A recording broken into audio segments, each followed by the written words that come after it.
Good evening, everybody. Good evening. Switch it on, David. Yeah, I think it is on actually, but thank you for that. First of all, welcome to this third debate. I think everybody knows the format. You've all ticked a box as you came in, and then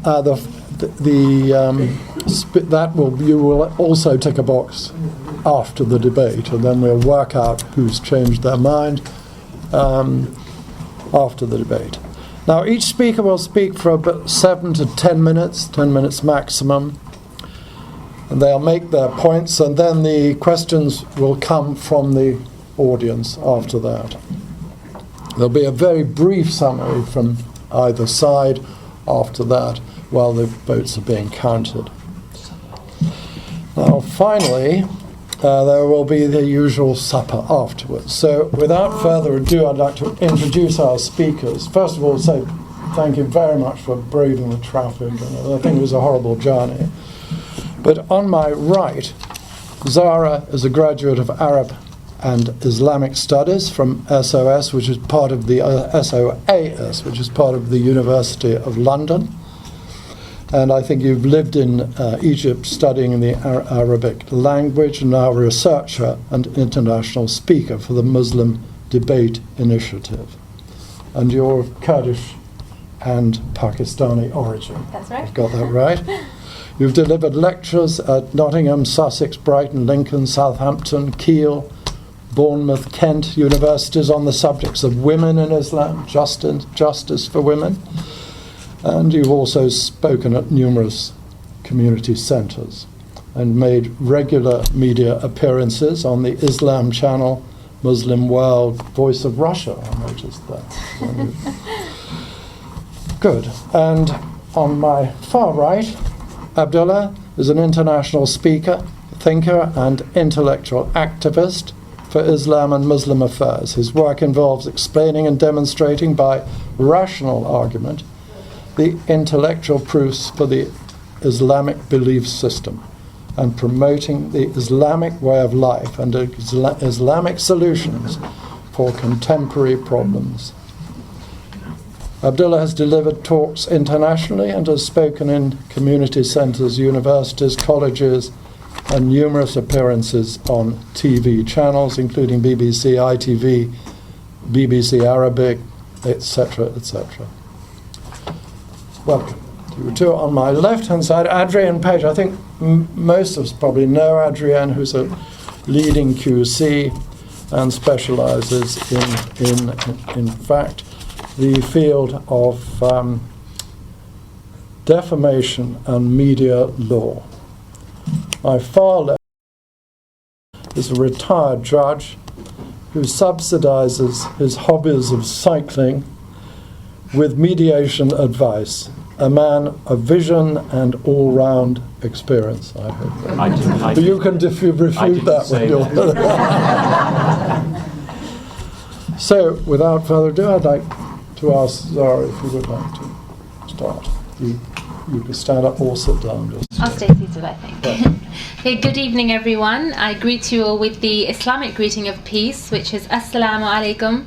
And that means may the peace and blessings of God be upon you all. First of all, thank you all for attending, and thank you to the organisers for their invitation and their gracious hospitality in getting us here this evening, eventually. So to begin, the motion for this debate this evening is Sharia law fairer than English law? And it's no doubt a somewhat confrontational motion. The term Sharia law, for one, has been deeply misrepresented by popular culture, populist demagogues, politicians deflecting blame for foreign policies, and also by the selective, sensationalist and the somewhat exaggerated reporting of the media, which has created many of the deeply entrenched but false misconceptions about the Sharia that we see today. And attempting to undo decades of this misrepresentation and the oversimplification of the Sharia in the short time allotted today will be somewhat of a challenge, especially in the presence of an opposing side with an equal amount of time. So I would simply ask you today to keep an open mind and, like in any court, judge solely on what you hear substantiated here today and not necessarily on what you've heard outside.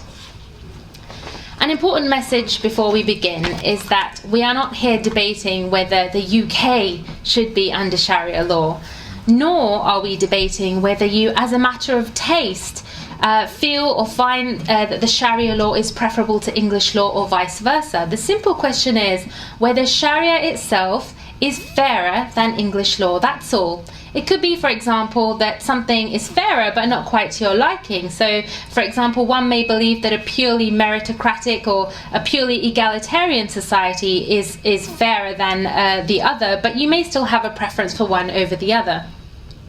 So likewise, I would call upon you to consider today's motion in very much the same way. And so first of all, fairness. The motion is based on the idea of fairness. So the question that arises is, what is fairness and how do you define this? Islam posits that fairness is, firstly, the equality of treating identical things equally. Second, being consistent in that.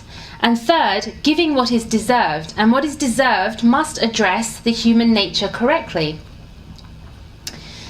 The first misconception that I'd like to address this evening is the idea that the Muslim world today somehow exemplifies the Sharia. This is false. The Muslim world today is, in fact, as we know, a post-colonial creation that's defined and delineated by other states, fashioned from borrowed Western concepts of the nation-state and secularism, and given so-called independence once a client ruler was established. Now, 2 centuries of such Western colonialism have completely disrupted and completely abolished centuries of continuous, enlightened Islamic thought and jurisprudence, leaving populations politically illiterate and possessing only a rudimentary understanding of Sharia. And they live under secular regimes which restrict and which control Islamic scholarship, and at best, they often misapply token aspects of Sharia law simply to placate the populations.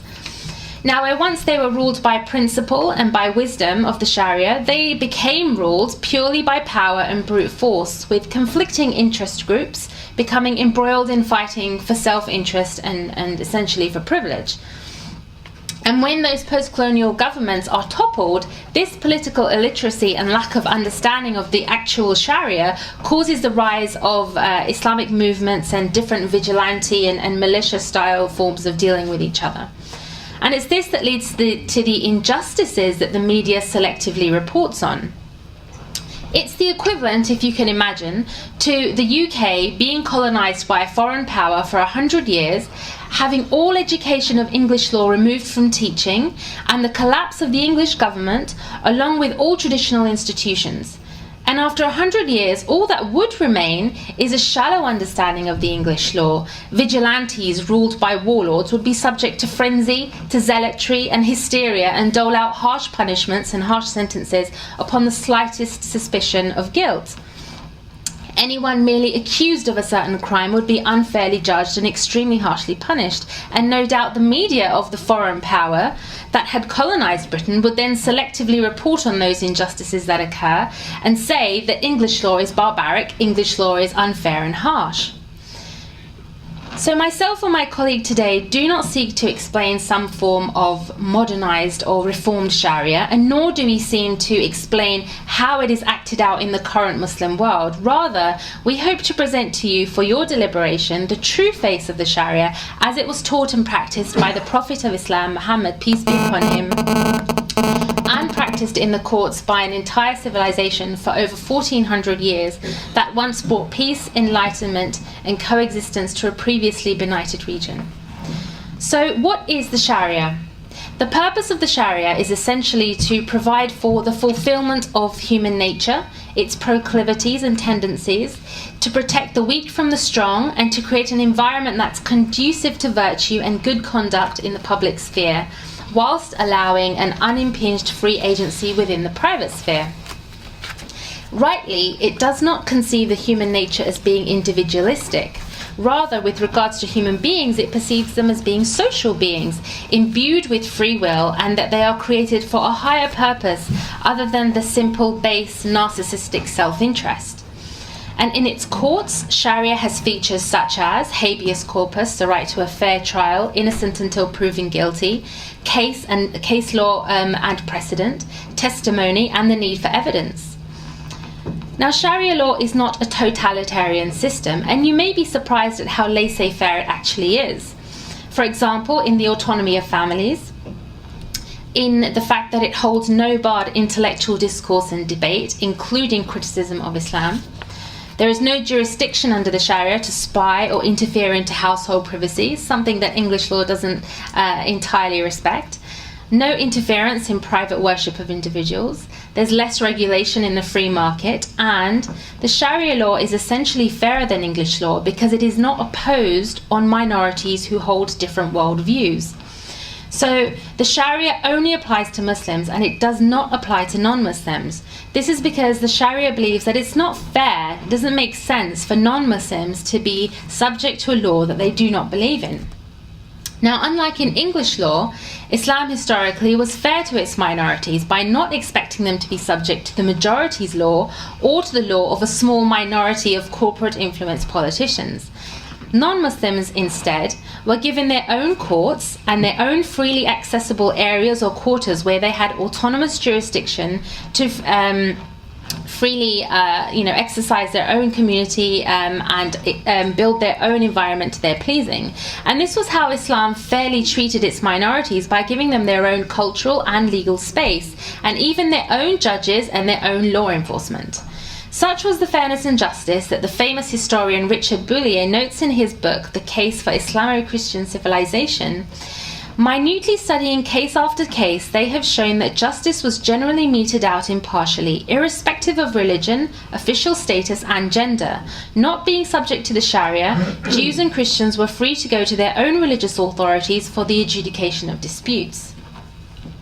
So these all point to the fact that the Sharia is not a totalitarian system, whereas the English system is a little different in that regard. Next, the Sharia is fairer to married men and married women than English law is. First of all, in the Sharia, women are granted fundamental equality in the Quran. So God says, "I do not waste the deed of any among you, be they male or female. The one of you is as the other." And so in Sharia, although both Sharia and English law agree that both men and women have the right to consent to marriage, due to the concepts of individualism, English law doesn't really provide critical rights that either can expect from their marriage partner, save for a few legal roles and powers that could easily be replicated by other legal techniques like trusts, powers of attorney, and so forth. The Sharia, on the other hand, is fairer because it gives women and men the rights to have their human needs fulfilled by their spouses. For both husband and wife, a Sharia marriage constitutes the following: the right to respect, affection, and time from their spouse, whereas the English law does not really even strictly prohibit husbands from casually insulting their wives or vice versa. They also have the right to settle sexual satisfaction from their spouse, which is a pre-agreement for both parties, which either party can withdraw by simply initiating a divorce. And thirdly, the right to divorce, which is quicker and faster than the divorces in the UK because it only really requires one meeting with a minor judge if necessary. The wife in particular has certain rights which suit her proclivities. So, for example, she has the right to shelter provided by her husband, the right to food and clothing that is equal in quality to that of her husband's, the right to physical protection provided by her husband, she has the right to a dowry, and she has the ability to divorce without being unfairly left without adequate position, i.e. she has the right to alimony. A man once asked the Prophet, "What do you say about our wives?" And the Prophet, peace be upon him, replied, "Give them food from what you have for yourself and clothe them by that which you clothe yourself. Do not beat them and do not insult them." The husband in particular also has certain rights. The right to access to his children. It's not fair that English law permits sex outside marriage and yet it provides women with an automatic right to her children regardless of whether she's married or not, but imposes a financial obligation on men to pay child support while sometimes denying them a necessary right to a relationship with their biological children. In effect, it is a tax without representation, which is completely unfair. It also provides the husband the ability to divorce as with the woman, but without being unfairly deprived of ownership of property or assets, which is more likely in English divorce courts. Next, the Sharia law is fairer than English law because it shows more mercy. Whilst English law demands its pound of flesh, the Sharia law shows mercy and it encourages forgiveness. So the Sharia is fairer than English law because, for example, it shows mercy to weak humans. So it doesn't punish poor people who have to steal to feed themselves or their families. That's considered the fault of the state if someone is so poor that they are forced to steal. Sharia also better protects men from some false accusations of rape by simply prohibiting the consumption of alcohol, leaving no related confusion with regards to consent. English law is also less fair to men in some respects because it supports the traditional understanding of rape, but it is defined exclusively by use of the male genitalia, which effectively means that women are not prosecutable for rape, despite directly raping someone, but merely for sexual assault. This is unfair. Finally, Sharia is fairer to victims and also to victims' families than English law is. So, for example, the Sharia doesn't punish by putting criminals into cages like human zoos. Rather, it provides either like-for-like retribution for bodily harms, including capital punishment and murder. Thus, if a successful conviction is obtained, it lets the family of the victim decide whether to punish or whether to forgive and demand pecuniary compensation instead. And I'll end with a quote, which is by a gentleman who was in the news recently known as John Clough. And maybe this was a couple of years ago. His daughter was murdered by her bodybuilder former partner. And he said this about the Sharia. This was a man grieving for his daughter after she had been murdered. Our daughter Jane was murdered by her ex-partner. We don't believe Jane received justice for the crimes he committed against her. In Sharia law, in the case of premeditated murder, the judge does not pass the sentence. It is given to the victim's family and they can choose to have retribution, execution, or they can have blood money paid. They can even choose to forgive. Had the decision been there to have him executed or sent to prison, I would have built the gallows, I would have carried out the deed myself. The Sharia system that gives the victim's family some input is worthy of consideration. For me, for Penny, for my family to have some say in the punishment factor in the crimes he committed against Jane would have given us some satisfaction. And on that note, I ask you today to vote in favour of the motion that, having the qualities of treating identical things equally, being consistent, and giving what is deserved in accordance with human nature, Sharia law is indeed fairer than English law. Thank you so much for listening.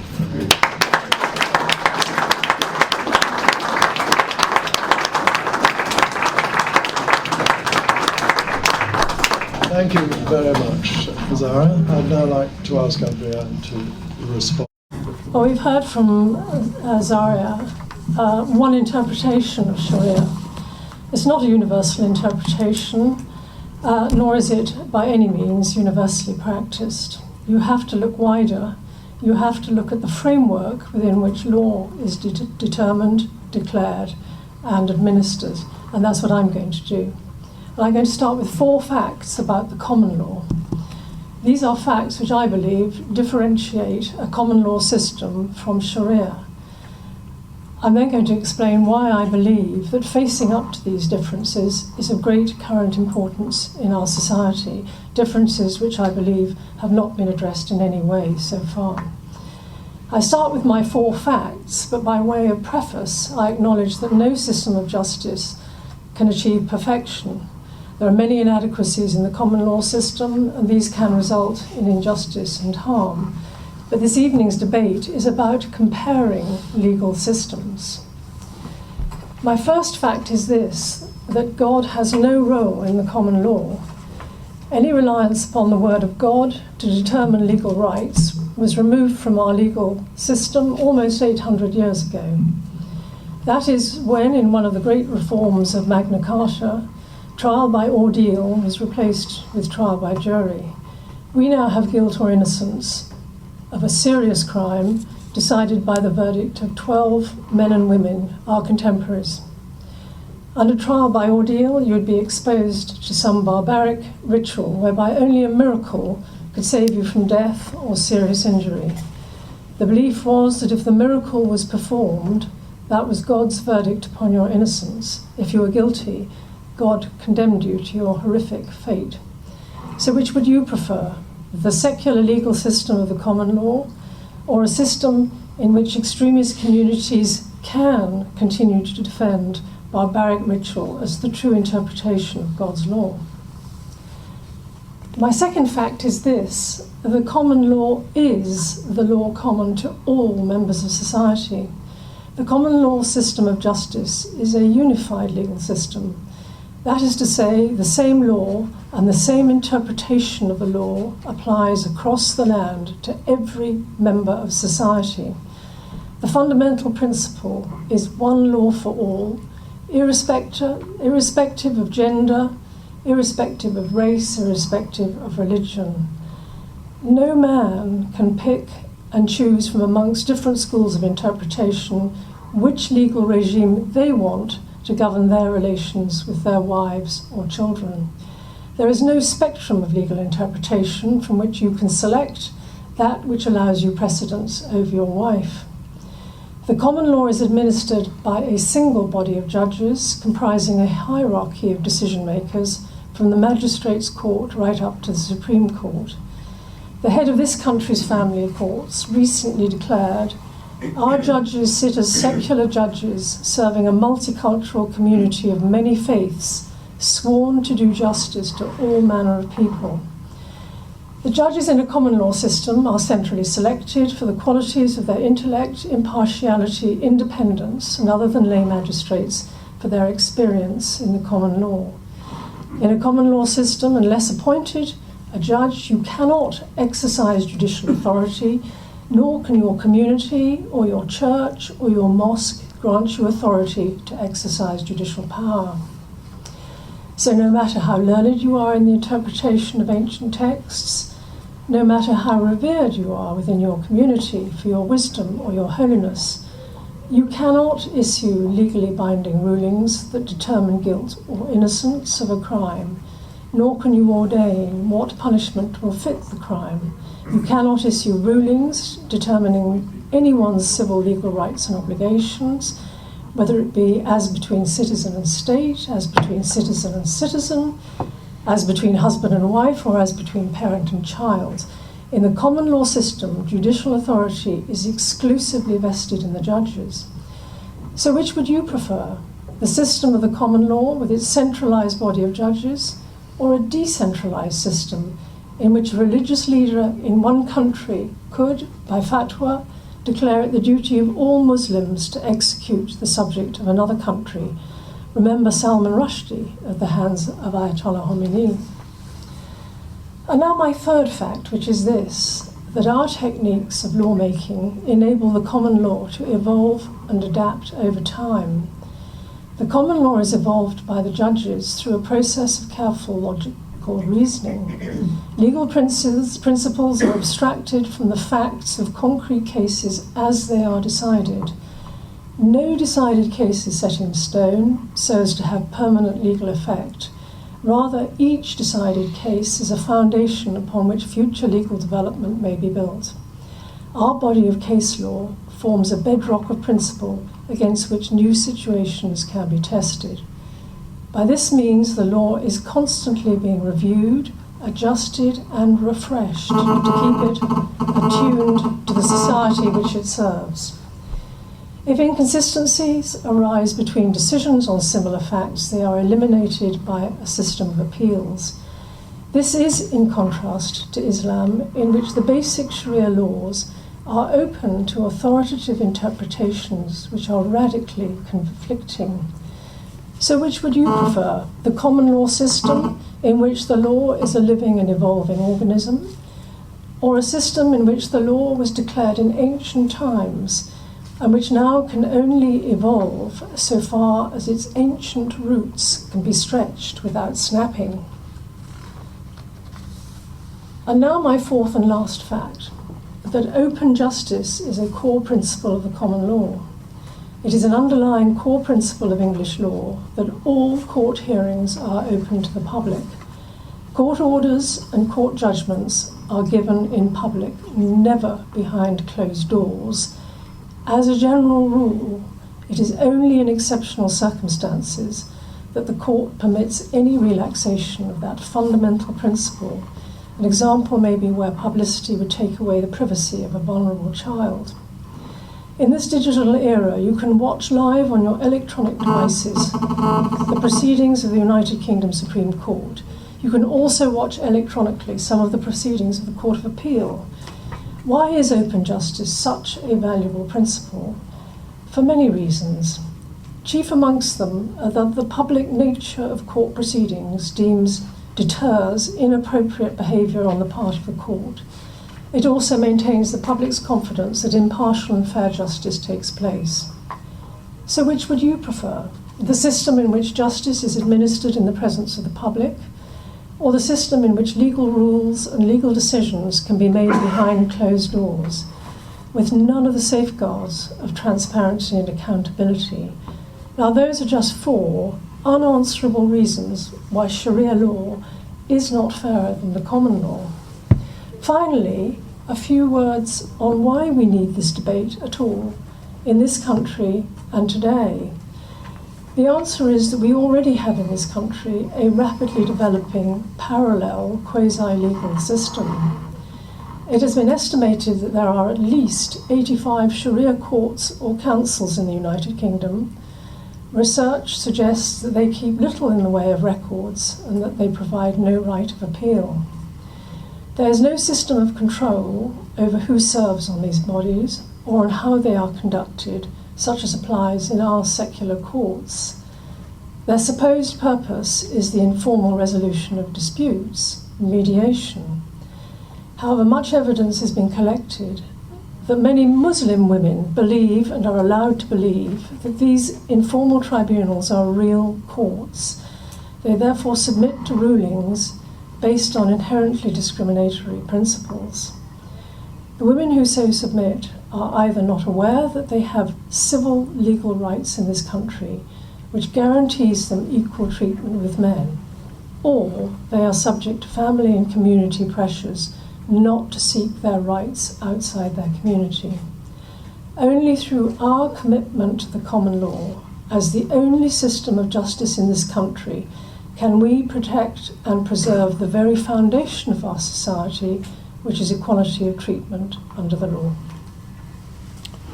Thank you.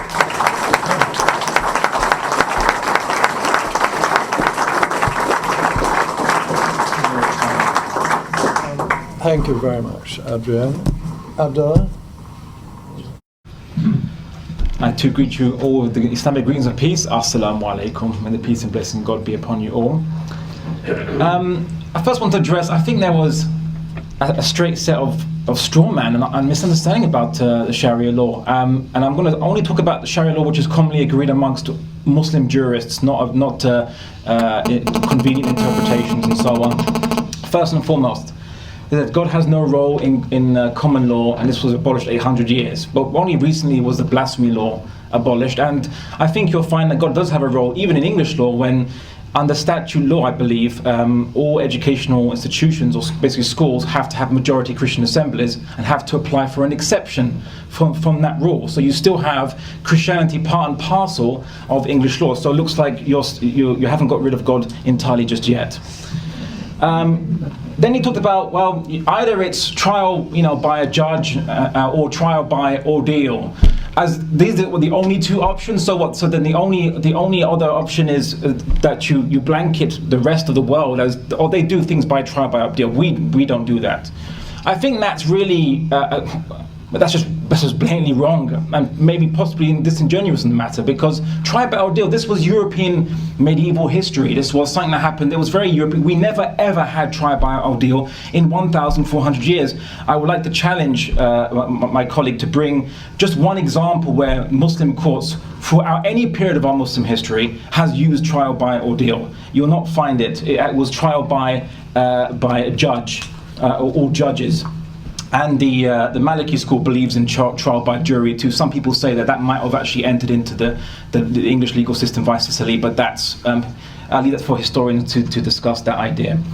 Then it's posited that common law is one law for all members. Isn't that fair?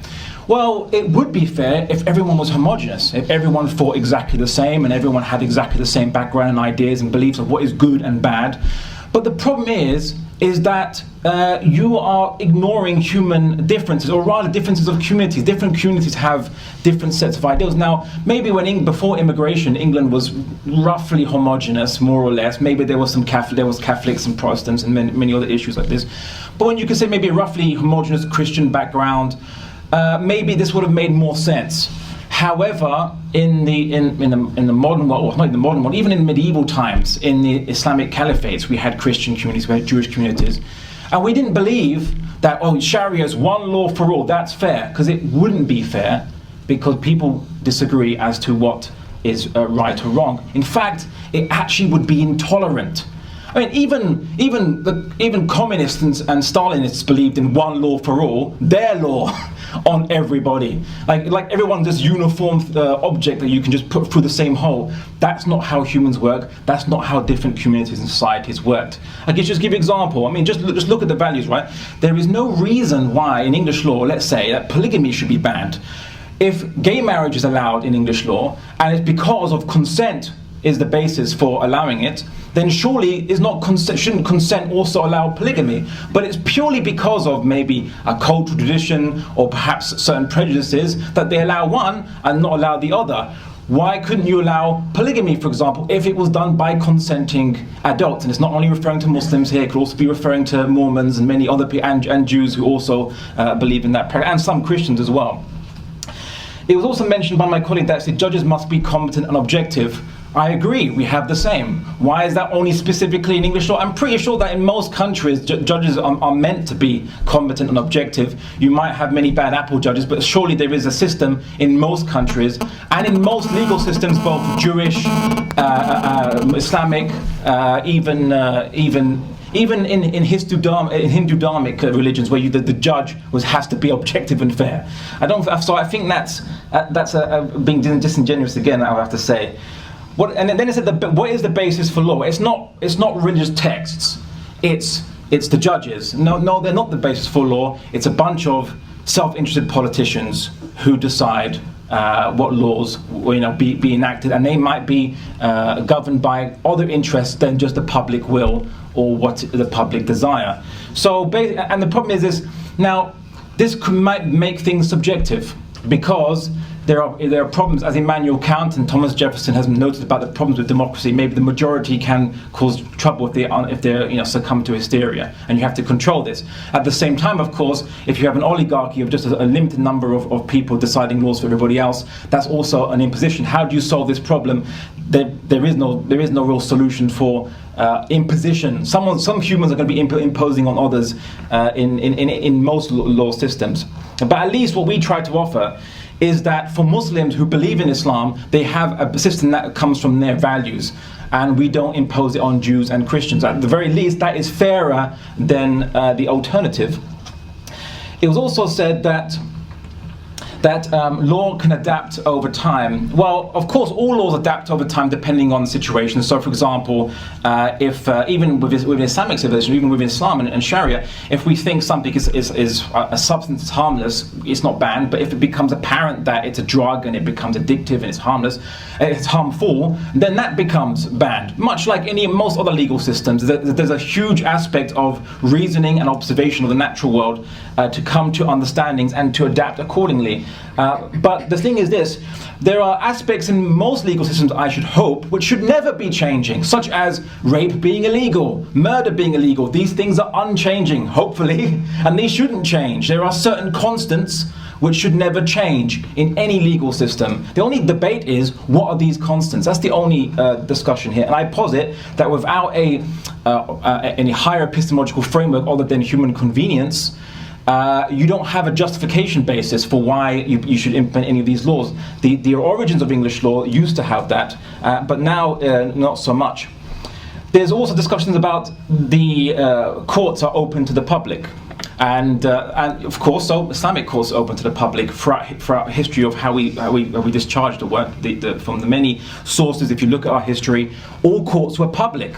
Unfortunately, in English law, there are aspects whereby the government can have secret hearings, especially what they call for evidence which is obtained by intelligence services.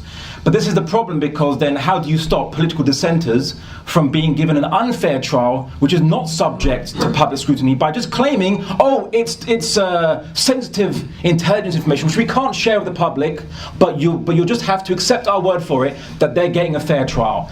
Well, I'm sorry, I don't have that much faith in the government as perhaps my colleague does.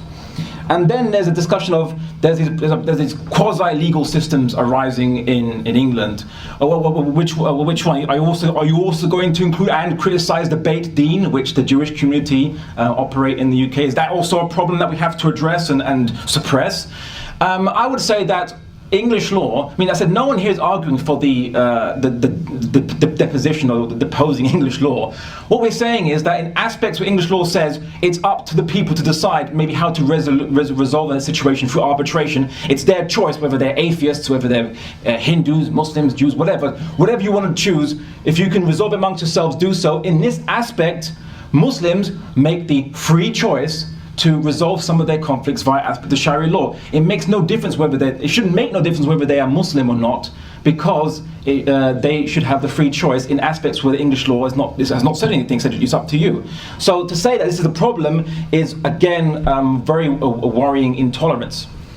But now just going on to a bit more about Sharia law, and I said there's a lot of misconceptions, but we're going to go through all of them hopefully steadily. One of the biggest injustices that Sharia law recognizes is exploitation of the poor, and in that basis we ban interest banking. Now, even though people might consent to engage in interest banking, but having an entire economic system dominated by interest banking, dominated by mortgages, ultimately the net flow of wealth will go from the poor to the rich, causing a mass concentration of wealth. And so we protect the poor by negating any contracts which exploit them. Likewise, with a mortgage where, for example, if you're making payments on your house and you default, the bank not only can repossess your house, but keep all the money that you've paid. Under Islam, we consider that to be an incomplete contract. When you give someone money, they have to give you a product or service in return. If they have not delivered that to you, then it's incomplete, and they must return to you your money. And this is very unfair. We also view that as unfair as the printing of fiat currency, which basically devalues everyone's wealth, by a private corporation, which is the Bank of England. It's not a national bank. It's not owned by the government. It's a private company, much like the Federal Reserve Bank, which isn't really federal. Fractional reserve banking, and also the problem of monopolies of key foodstuffs and things that people depend on. The Sharia law bans these things to protect the poorest, the weakest, and the most vulnerable. It also grants ownership of public resources to the people, not private energy companies. And of course, in the modern world, this could take the form of people being charged merely extraction price for their gas, electricity, and so on, and obviously given for free for the elderly who can't afford it.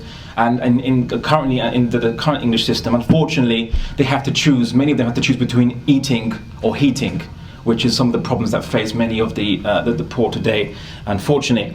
So the Sharia, I would argue, is fairer because it looks after the interests of the poor. It prevents their exploitation, but it also allows free market, because instead of having all these types of interest banking and mortgage, and then having to have all these types of regulations because of abuses and so much of various financial institutions, Islam says these forms of contracts are illegal and exploitative. After that, you can do what you want and engage in any contract you want and go forth and multiply your wealth and invest and so on and so forth. So Islam actually has less regulation and less need of regulatory bodies because it has already invalidated the worst and most exploitative contracts which unfairly target the poor.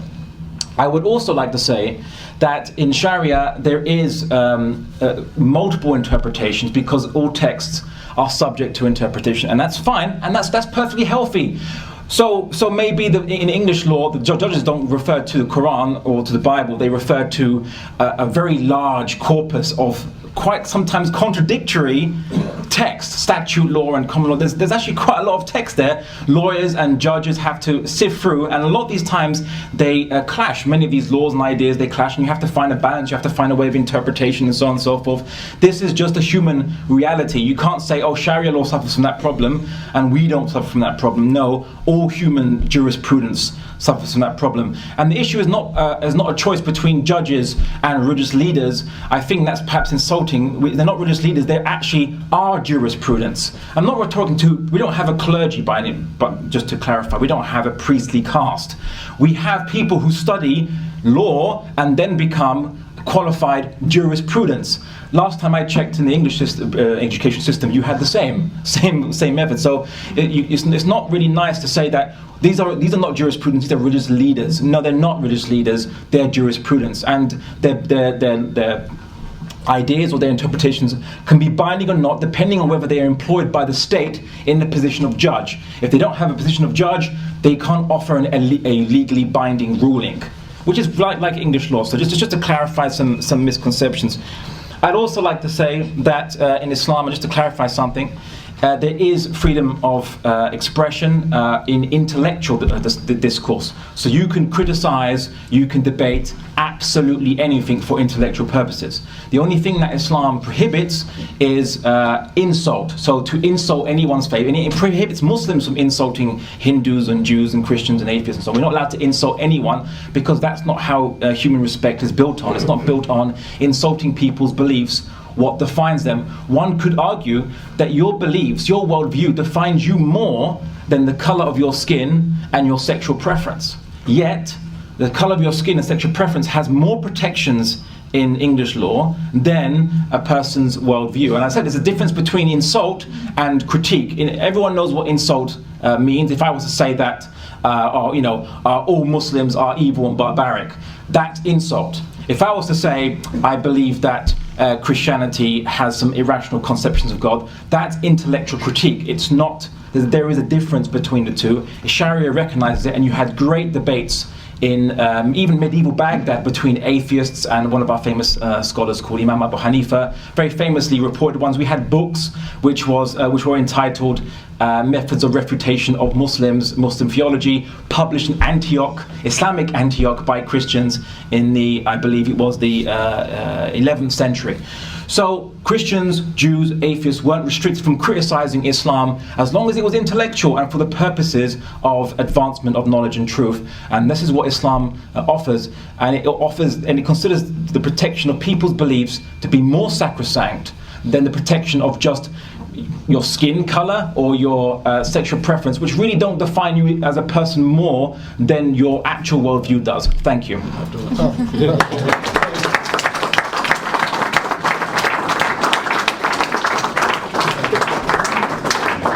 Thank you, Abdullah, for that speedy lecture. Tim, do you mind if I stand? No. I don't like to, when I talk, I like to see the people I'm talking to. I grew up in a middle-class home with a powerful mother and two older sisters, and that engendered in me a certain knowledge that women were the more powerful gender. My father was a quiet, avuncular man who had been through Dunkirk, El Alamein and Monte Cassino and just wanted a quiet life. My grandmother, whom we visited a lot, lived near Aldershot and was a British Army widow. My grandfather had died in Quetta in 1934. All up her staircase there were photographs of posed Pathan warriors holding 303s. My grandmother and her friends would make curries at her home, and the house had a touch of the exotic about it to me. Never in all my visits did I ever encounter any racism, only regret for good old days. Indeed, my aunt, the youngest of the family, told me when she was 85 that her first language had been Urdu. I was astonished at 18 to discover that women were treated as second-class citizens, and if you were from an ethnic minority background in this country, you were treated even worse. To cut a long story short, I spent a long time in my life within the limitations of being a white middle-class male in trying in a small sort of way to fight against those twin injustices that existed for women and ethnic minorities. So I started my life as a barrister, career, then gave that up and worked for Save the Children for 12 years, and then went back to being a barrister afterwards. And coincidentally, one stage I ended up in Pakistan, where I spent the best part of 4 years, sometimes accompanied by my wife and baby daughter. Now, how does this link to the motion this House believes that Sharia law is fairer than common law? Well, I can't compete with the academic brains of Abdullah and Zara and Adrienne. Superb presentations, all of them. But I can only offer a few thoughts from the perspective of an old barrister and an aid worker. And the first thing to say is that clearly Sharia law is imposed in different countries in entirely different ways. From the softer liberal approach taken in Indonesia to the hard line, cut your hand off for theft and stone you to death for alleged adultery in Saudi Arabia and Iran. Secondly, I do not believe in a God, but I have enormous respect for those who do. And on a daily basis in Pakistan and Sudan, where I also worked and experienced the jails as an inmate, I witnessed the enormous kindnesses which my colleagues' faith ordered them to carry out. My Muslim colleagues, my friends, they looked after me. I owe my life. It's not too strong to say I owe my life to my Muslim friends and work colleagues from both those countries. But the point is, I'm not a believer, and in this country I'm allowed not to be a believer with its liberal traditions. We now live in a largely secular country with laws derived from the common law system. Now, I don't want to rely on a religion for the interpretation of those laws. Remember the Inquisition and women being burned at the stake if they had a touch of the mystic meg about them. I want us to derive our laws from a humane approach to justice which Parliament lays down at any one time, which is interpreted by the judges and which reflects the kinder aspects of our society. Remember, we abolished capital punishment before many countries, and probably against the will of a narrow majority of our people. But I believe it to have been the right thing to do, and so did the old judges who used to administer the capital punishment. They were wholly in favour of the abolition of it because they knew that in fact miscarriages of justice could take place. There is no place in our modern society for all its ills for a system which derives from a man with great respect from 1500 years ago and interpreted through hadiths down the centuries, delivered right up to the present day by men. At least we have some women in our parliament and we have some women judges. And what, for example, would Sharia law, I wonder, say about gay marriage?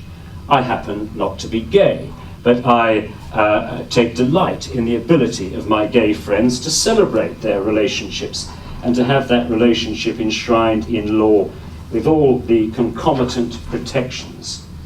Now, Zara is the expert here on Islamic feminism, and I respect that absolutely. All I know is, as a family law practitioner, that women suffer inequality compared to men in the Sharia courts in the UK. Islamic courts meet every week in the UK to rule on divorces and financial disputes. Remember this: the testimony of a woman is only held to be half of the testimony of a man in these Sharia courts. But it's not my observations that matter. Look at what the Iranian and Kurdish women's rights organization have said. By allowing the operation of Sharia family law in the name of multiculturalism, Muslim women are victimized and left to suffer. When I was in Pakistan, there was much debate over the Hudud ordinances, which, according to its supporters, were divinely revealed. In short, if a woman complained of rape, it had to be proved by 4 Muslim adult male witnesses who had to give eyewitness evidence of the act of penetration. Clearly, as you can imagine, this was almost impossible to achieve. And without that evidence, then the woman was clearly guilty of fornication or adultery because she had stated that sexual intercourse had taken place, and that would result in either imprisonment or a whipping, or both. President Musharraf replaced those offences with the Women Protection Act 2006. But those reforms have come under considerable opposition from Islamist groups in Pakistan who insist that the law should follow the Sharia. Yet when that Sharia law was in place in Pakistan, 80% of women in jail in 2003 were there because they had failed to prove rape charges and were consequently convicted of adultery. What is fair about that?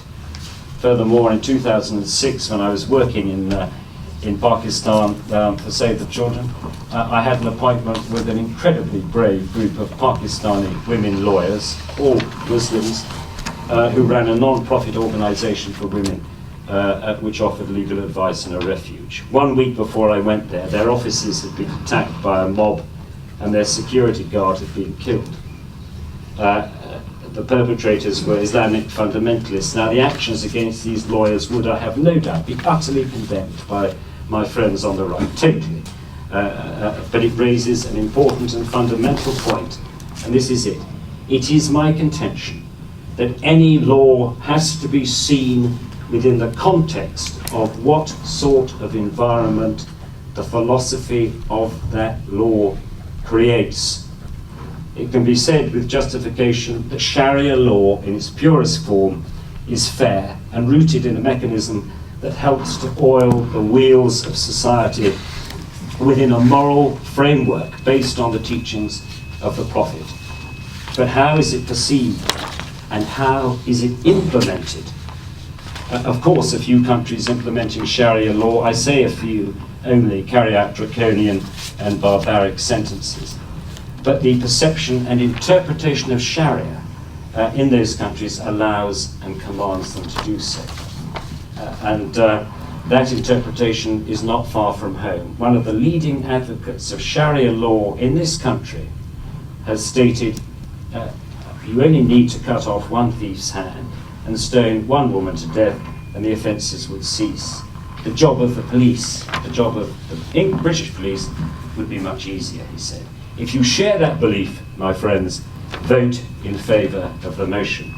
If, however, you value the great traditions of tolerance and compassion that this country espouses, for all its frailties, then you have to look at the mechanism for implementing that tolerance and compassion. And where does it come from? The English common law. You may belong to that group that gets irritated when people talk about human rights and see the hidden hand of the European Union behind these hidden rights. But may I remind you that rights were an integral part of Roman law, and our own civil war was fought entirely over the concept of rights for the ordinary man. Rights for the ordinary woman had to wait a few hundred years. It was English politicians led by Churchill that fought for the European Convention on Human Rights to be set up in 1950, based on the freedoms enshrined in English common law. In summary, it simply does not matter to the person going to law for redress how fair that law is as it appears in its written form. The only thing that matters is how it is interpreted and how it is implemented. And I'm afraid that there are too many examples of Sharia law being interpreted and implemented in a way which is unfair to women, unfair to those from a different religion, and unfair to the vulnerable. I turn to the obituary of Lord Denning as given by Lord Gough, because he puts it far better than I can. Lord Gough said of Lord Denning, "He taught us all that if justice was to be done, the common law could not stand still. It must be developed to respond to the demands of justice in a living society." A living society, my friends, not a society based on what might have been appropriate for Arabia 1500 years ago. I invite you to vote against the motion.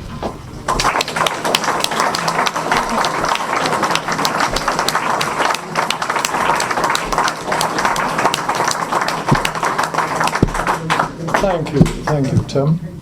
Zara, I wonder whether you'd like to respond for a few moments. Please. Okay, I have maybe 5 or 6 points to respond to, which were brought up by both Adrienne and Tim on my left. The first was, in my presentation, I made quite clear that we were not talking about Sharia as it's applied in the current Muslim world. And the reason for this I explained also very clearly.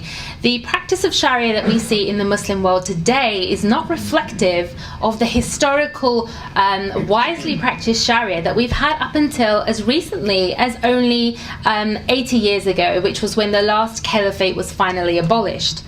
And so when we keep turning to examples of how the Sharia is practiced in the Muslim world today, as I mentioned earlier, we're turning to the kind of very barbaric and very uninformed and declined forms of thinking and declined forms of practice.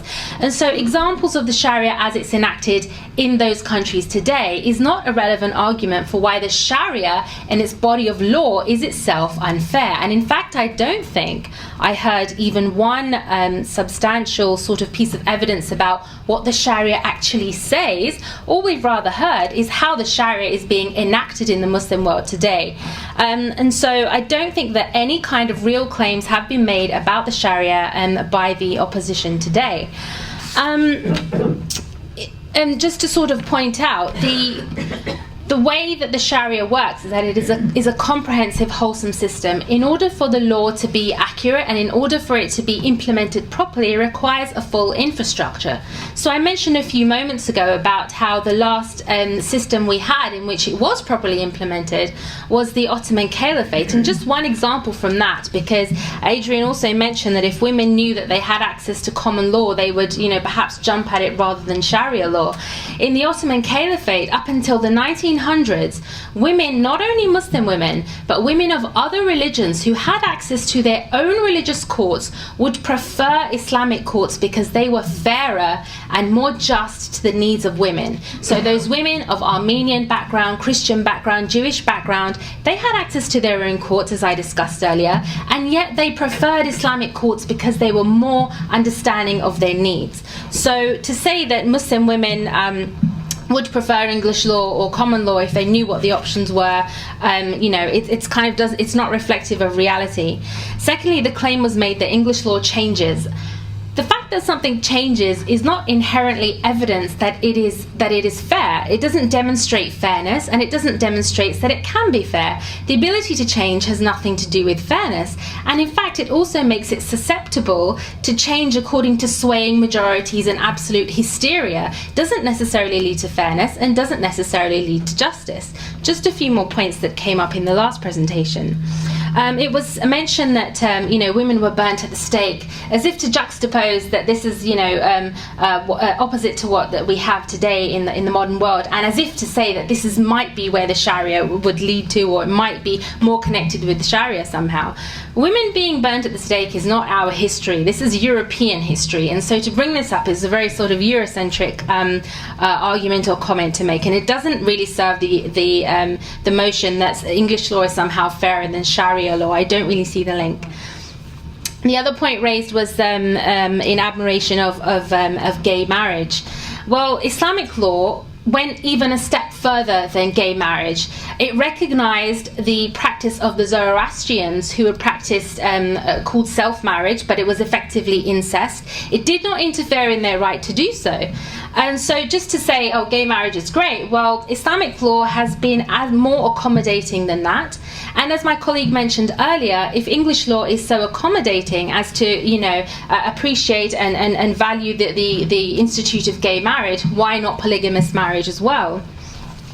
Finally, there was a point raised about rape accusations and how it's required for there to be four witnesses to this. This is incorrect. This is actually the evidential burden for adultery or other types of fornication. The evidential burden is 4 witnesses. The reason for that is because it's very hard to have 4 witnesses to adultery or fornication unless it's a very obscure circumstance.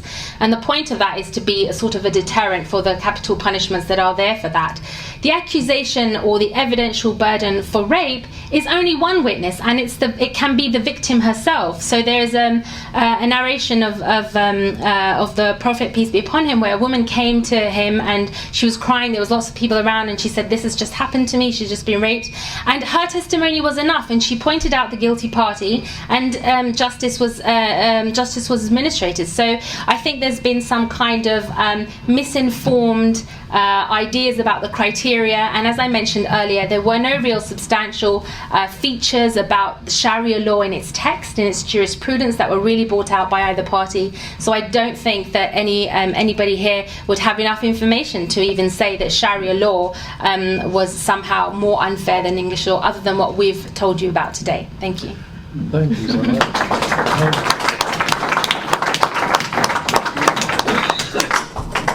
Could I just clarify one thing that I think might help a lot of people? Are you actually joining in condemnation of what is going on in certain parts of the... Of course, I do not believe that any Muslim country in the world today enacts or implements the Sharia as it is intended to be implemented. And there are many people who are of this view. And the reasons for that I stated earlier, which is that, it's a declined society, it's post-colonial, people are basically all fighting for their own survival, for their own interest. There's not much law and order, but this is not what an Islamic system or an Islamic ruling would actually look like, and we don't have to go back to ancient times to see that. We only have to go back 100 years. Right, thank you. Adrienne, would you like to... Well, respond? Just very briefly, I think that what Zara's just said says it all. No Muslim country implements Sharia as it is intended. It's no good having an ideal. It's no good looking back at a text, at the Quran, the Hadith.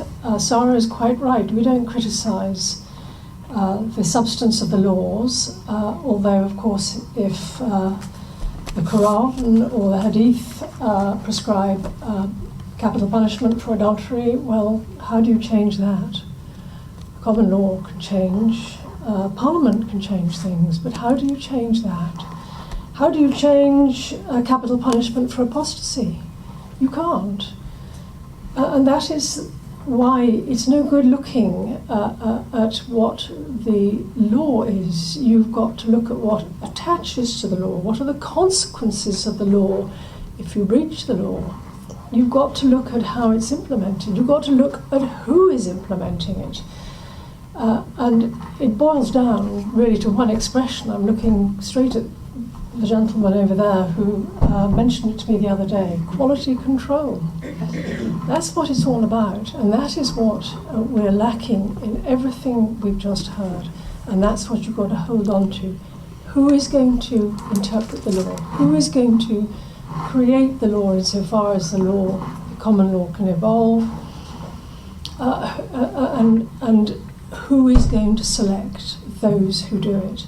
And you cannot get away from the fact that the common law system has addressed and deals with those points.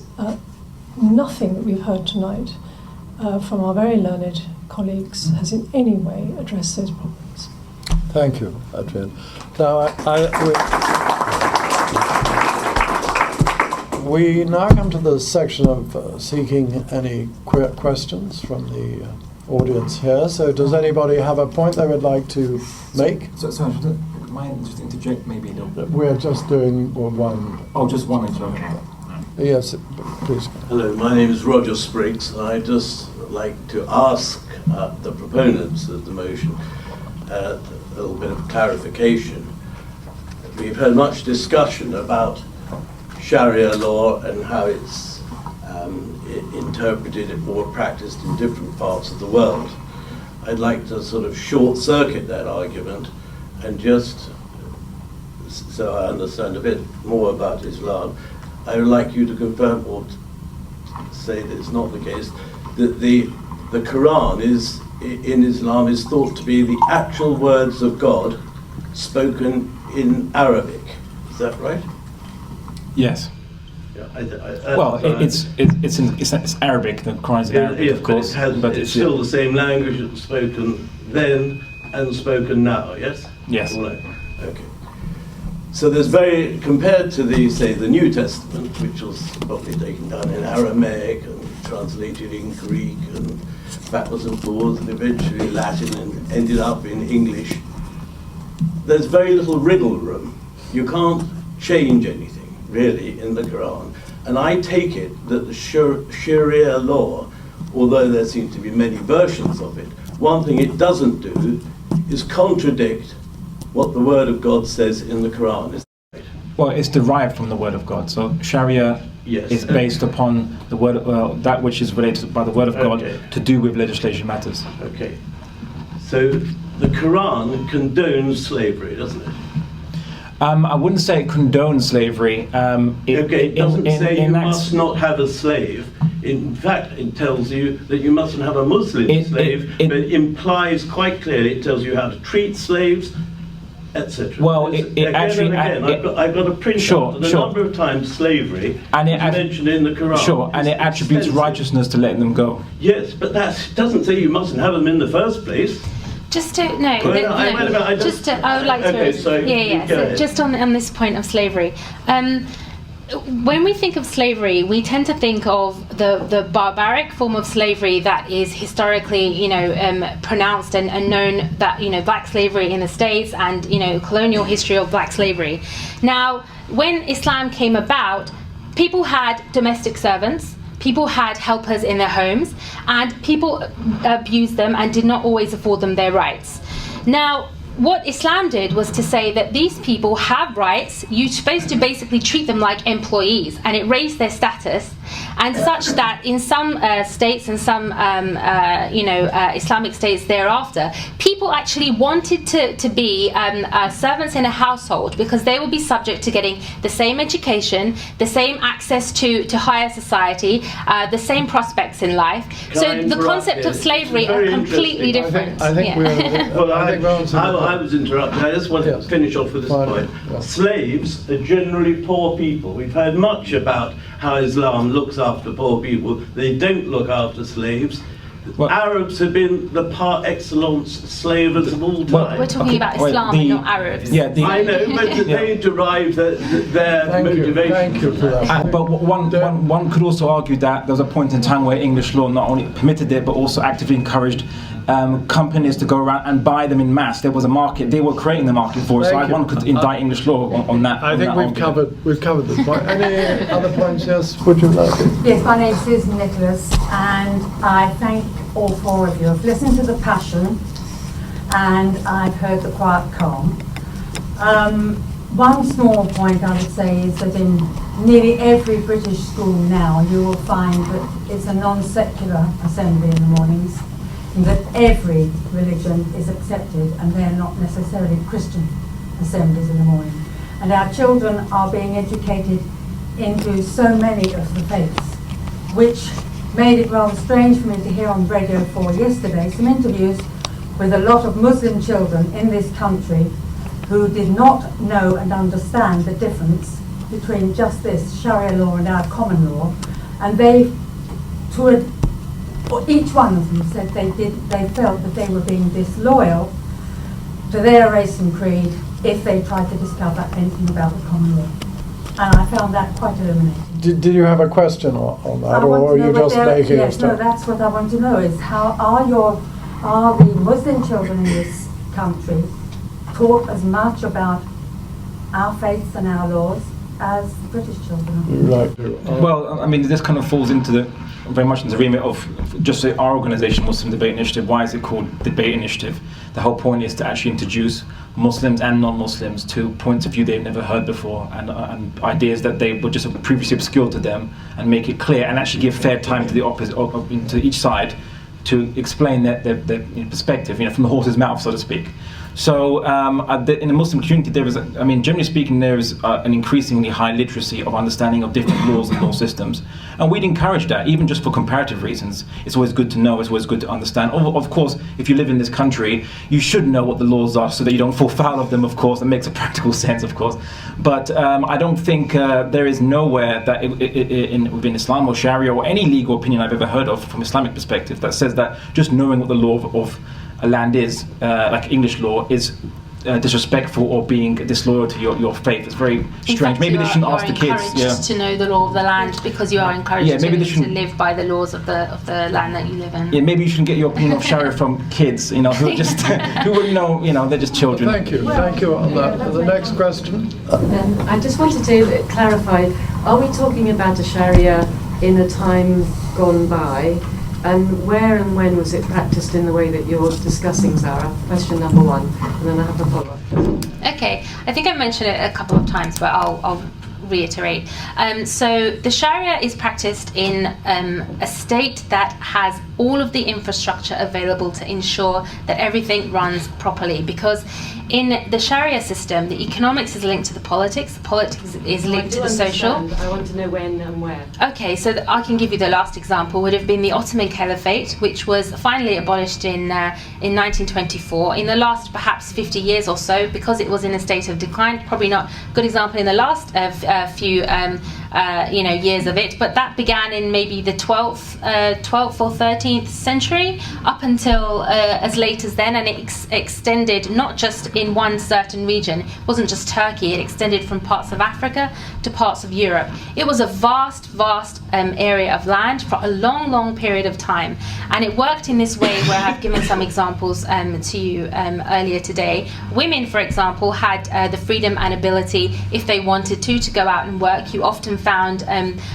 women either being traders themselves or operating businesses by having employees and agents of their own. But I think Zara, can I just, are you asking where is it practiced now? Where and when, it was partly because I was slightly confused by Abdullah's presentation, which seemed to not be talking about that time and that place, but the current interpretation, elements of the current interpretation now. I think that was to respond to perhaps some of the Is it practiced in the way you're describing? Which country? There's no holistic practice of Sharia. What you'll find is the Muslim countries are generally mostly secular countries with secular-based law systems and so on. Thank you. There's somebody at the back. Sorry, you carry on. Thank you. Let's cut straight to the chase. Islam, like communism, are ideologies. And ideologies do not work. Thank you. Okay, but then what's liberalism? I think that gentleman Please proceed with your question. Thank you very much. I'm slightly confused by the actual motion, because as I understand it, both common law is based on judges and their experience of case law. Now, as we've heard from our Muslim friends, that Sharia law is based on the interpretation of professors or teachers of jurisdiction. So isn't the point that it is what we need is a unifying law? No one's suggesting we're going to have one or the other in this country. What we're wanting to do is guard against extremism. And it wasn't that long ago that we were told we couldn't have women priests because it wasn't written in the Bible. So isn't it the motion that is slightly wrong in this case? No one's suggesting either or. And as I understand it, Sharia law in this country is only allowed under the jurisdiction or under the law of the courts anyway.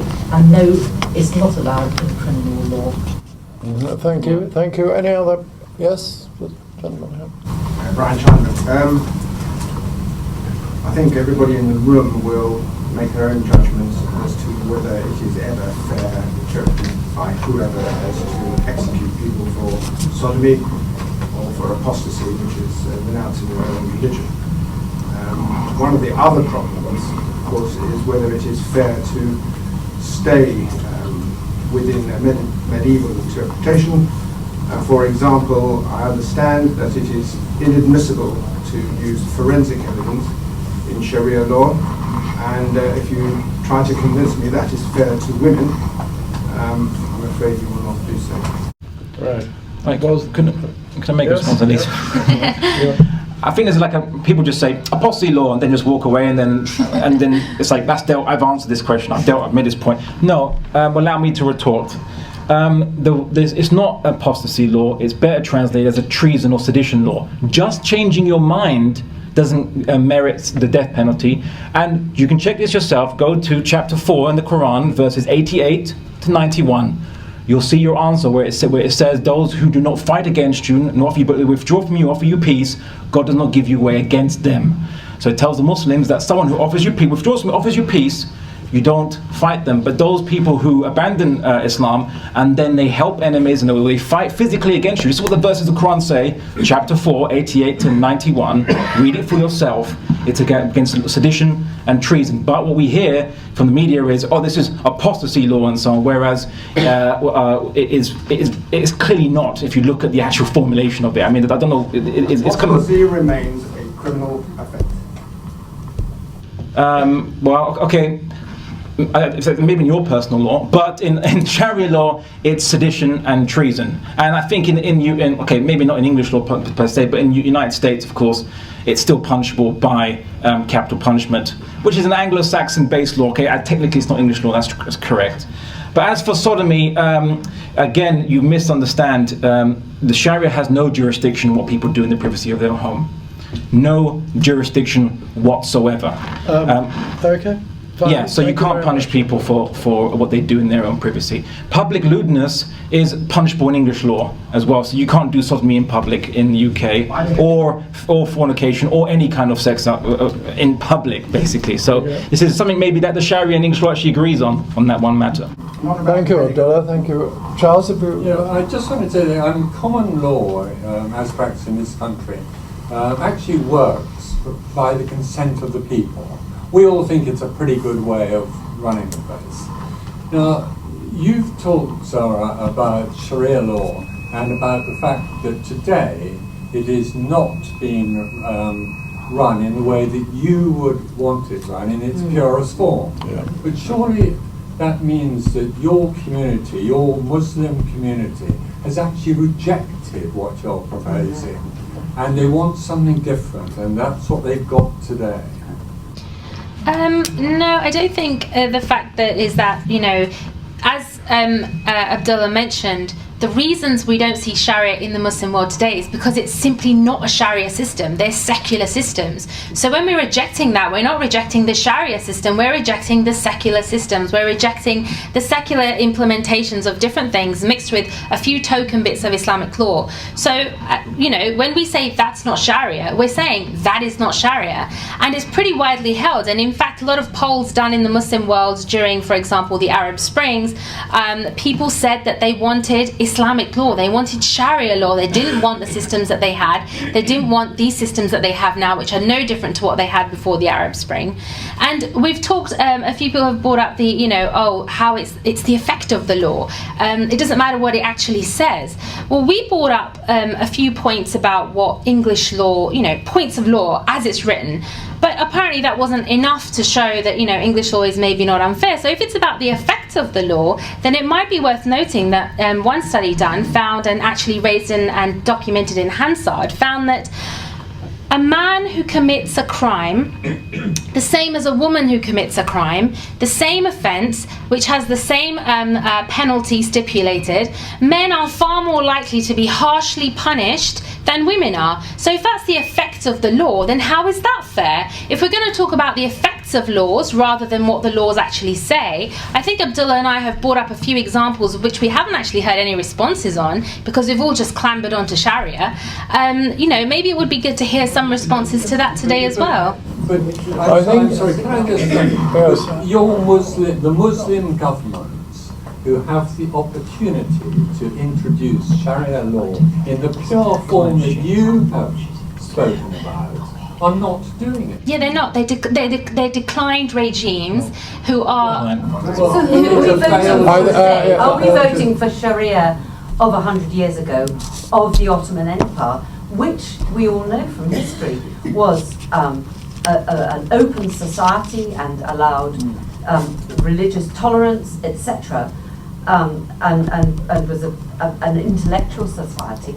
Are we voting today on that fairness, or are we voting today on the fairness of what we see of the other side of the Muslim world? Well, I mean, this was my opening statement. In my opening statement, I very clearly said that the motion today should not be focused on what's happening in the Muslim world, because it is not a reflection of the Sharia. And so when we want to talk about the Sharia, we have to talk about what the law actually asks people to do, not what people are doing in the Muslim world today under the guise of it instead. But Zara, I think I understand the confusion here that we all see these dreadful things going on, as obviously there's some wonderful things as well. So that they're confused. I'm worried that you can't point to any countries that you say do adopt. Do you know why we call it post-colonial? Do you know why we call it post-colonial? Because I mean, just look at what Lord Cromer, the English governor of Egypt, said about the English project for Egypt, that basically the European powers would not tolerate a retrograde Mohammedan government in Egypt, and that the spirit of Western civilization must be forcefully imposed upon the Egyptians. In his book, on Egypt, this is what he said: the Muslims, after colonialism, never had the choice or the freedom.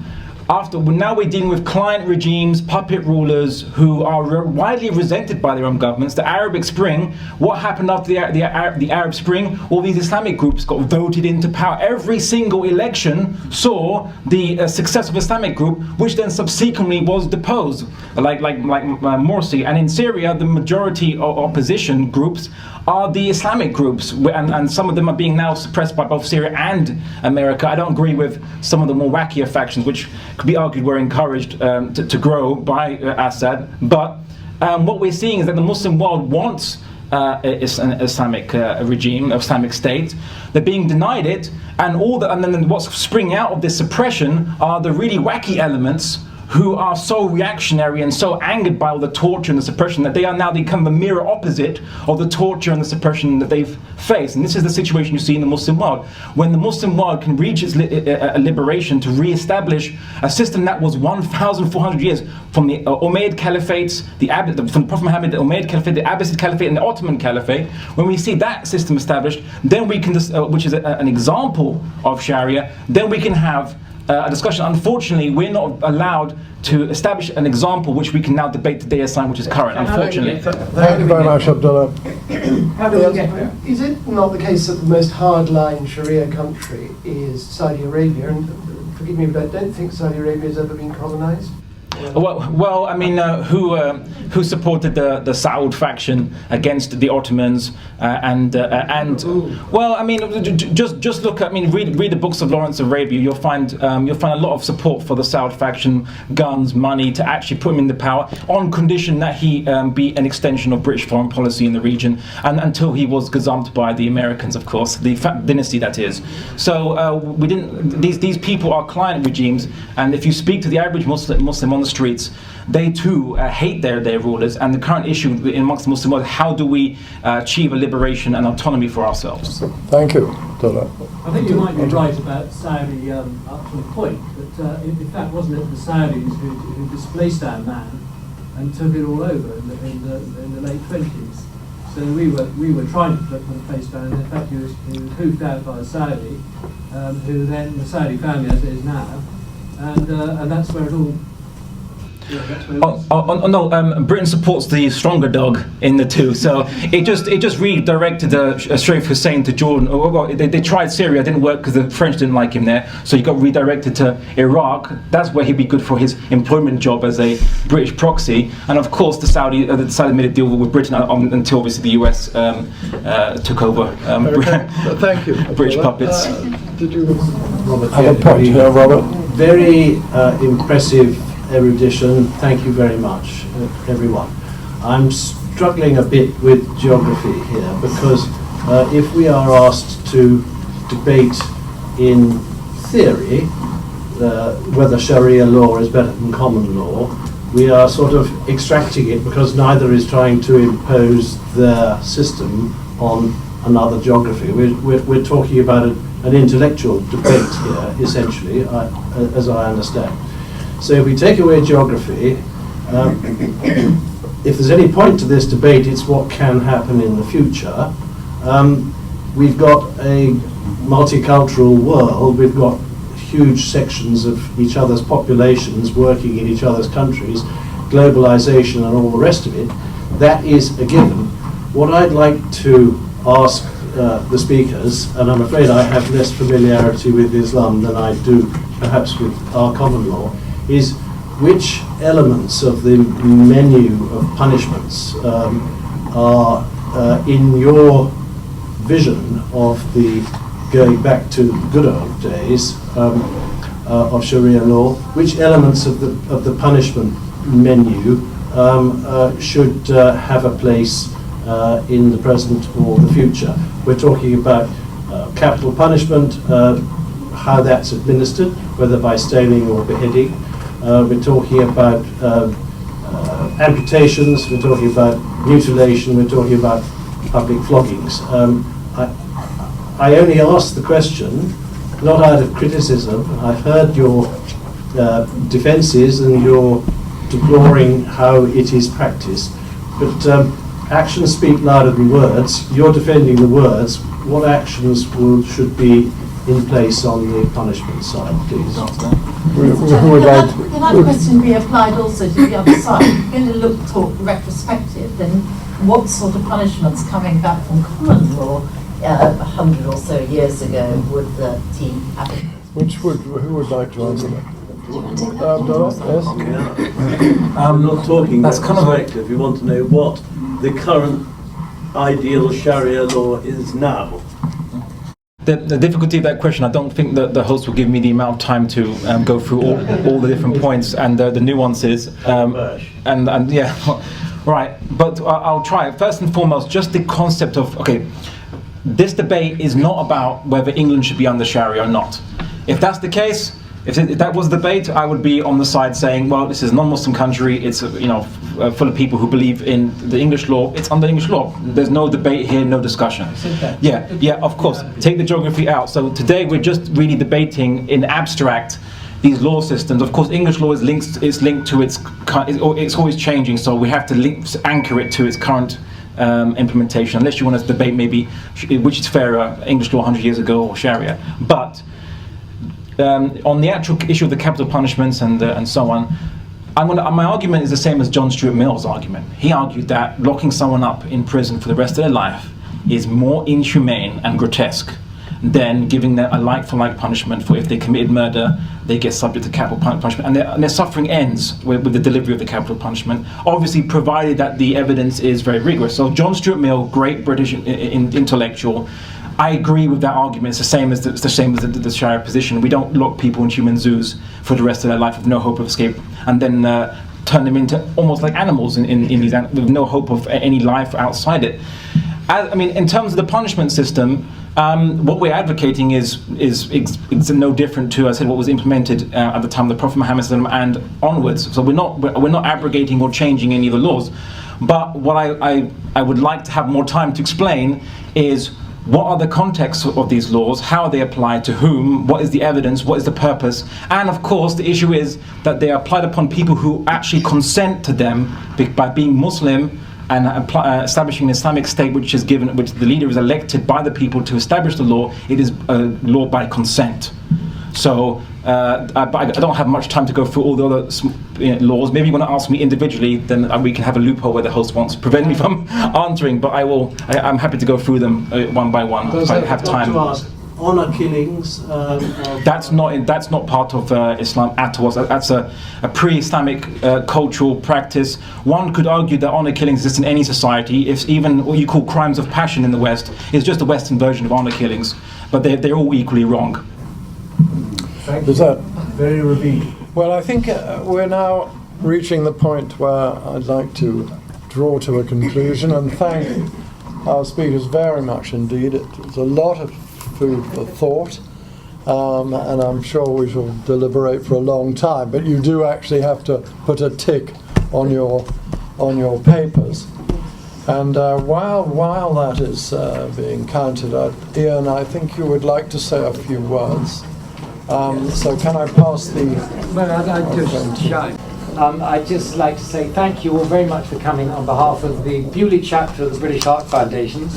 Organising this event has been our Commander-in-Chief, Sarah Steele, the Marling Roberts and Bentley Buckles, our double-barreled powerhouses, Jill and I, who kind of swan around the periphery, being useful as we can. So big thanks to everyone.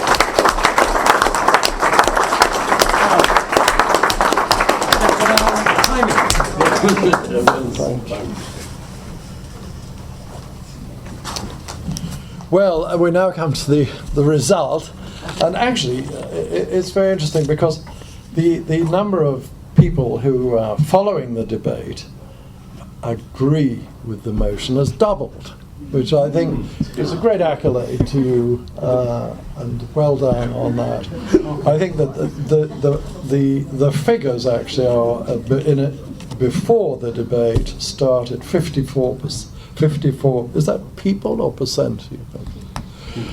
There's 54 people were against the motion and 7 were for it, and afterwards 15 were for the motion and 46 against. It was a difficult task, and we're very grateful for you coming and telling us.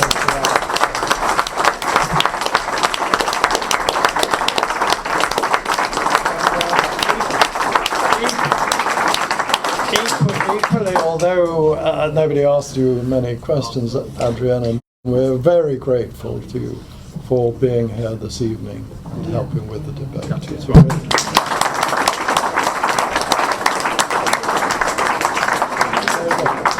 We've got a reduced majority. I know.